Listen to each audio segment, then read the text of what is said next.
As everyone already knows, Andrew Tate was banned from YouTube and other social media platforms. One of the comments that got him an enormous amount of backlash was the comment he made regarding depression. I don't believe in depression. Don't message me about depression because I don't believe in it. What do you believe about depression? Do you believe depression is a real thing? I believe that feeling depressed is real. I don't believe depression as a clinical disease is real, no. Really? Correct. Was he wrong? What if I told you he was right? What if I told you that there is no such thing as depression? Or at least in the way that we've been taught about it. What I'm going to lay out for you in this video may shock and upset many of you. But what I ask is that you watch this video in its entirety before you make a conclusion. The majority of people believe that depression is caused by a chemical imbalance. This is 100% false. You have been scammed, conned, bamboozled. No experiment has ever shown anyone has had a chemical imbalance. The entire theory was hypothetical. Over the last 10 years, independent research has continually shown that the chemical imbalance theory is false. So unlike physical health, there is no blood test or urine sample that will tell me if I have depression or a mental illness. So then the question becomes, how is mental illness and depression diagnosed? Well, that's a great question. I'm glad you asked. So in a nutshell, there's two ways in order to obtain a diagnosis. The first way is through self-reporting, which in and of itself is not reliable as people's ability for self-deception is endless. The second way that you can obtain a diagnosis is through observable and unobservable behavior. Neither one of these methods are 100% reliable, which is why in the mental health field, there's such a staggering amount of misdiagnosis. What you're currently seeing on your screen right now is the amount of misdiagnosis in the mental health field. This report comes from the National Institute of Health. It's truly insane, the numbers.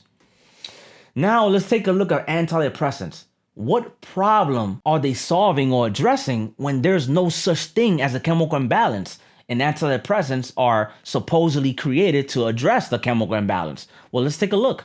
Antidepressants can help relieve symptoms of depression and anxiety disorders. They work by correcting the balance of neurotransmitters in the brain. Correcting the balance of neurotransmitters in the brain, aka chemical imbalance, which has been proven to be false. You can't make this shit up. You can't make this up. Do these so-called antidepressants cure you of depression? Well, let's take a look. If you're wondering whether antidepressants will cure you, the answer is no. They do not eradicate the underlying causes of depression. Yes, the underlying causes of depression that they themselves don't know. Yet they still sell you these pills to address a debunked theory of chemical imbalance.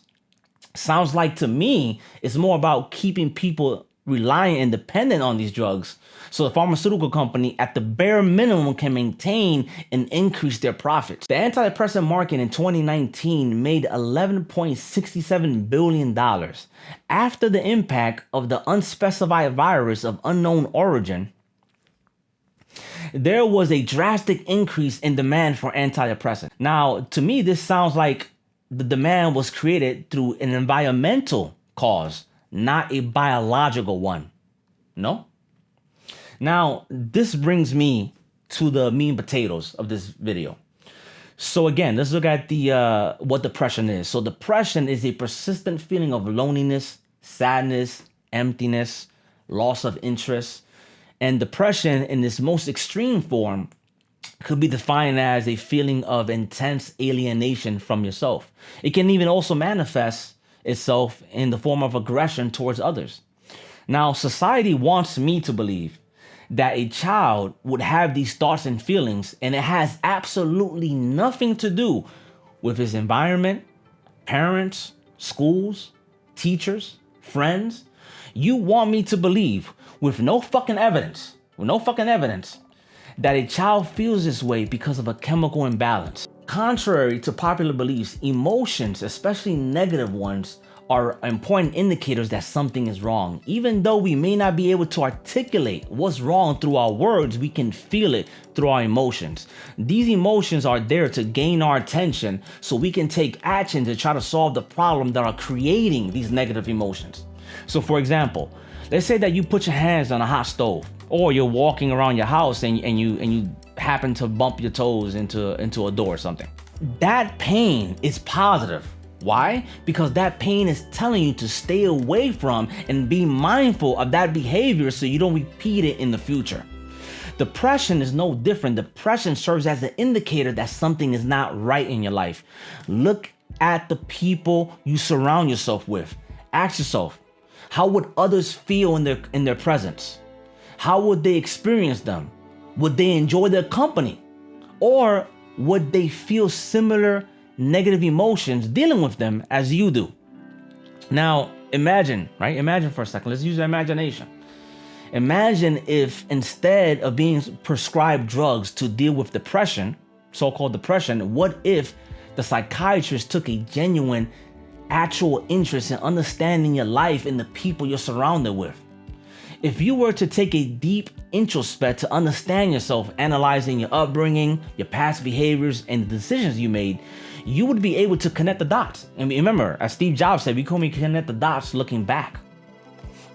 You'll be able to start seeing the patterns of your ups and downs regarding these negative emotions. Within a week or two, I would say, right, in my opinion, within a week or two, you'll be able to map out the people and circumstances that are triggering these negative emotions or your unhappiness. Now, me, for example, I was diagnosed with social anxiety. What I realized later on in my life was that I didn't fear socializing. That was a lie that society told me. That was complete bullshit. My issue was that I was surrounded by people in which I needed to self-erase in order to be in their presence. My preferences, my opinions, my feelings were seen as a fucking inconvenience to those people around me. My greatest sense of depression was in these situations because it made me feel as though I couldn't win, that I had to accept defeat. That feeling of failure was overwhelming. These feelings were not there because of chemical imbalance.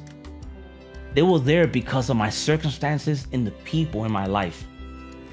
Now with that, I'm going to end the video. If you found this video informative or helpful in any way, please share, comment, or subscribe.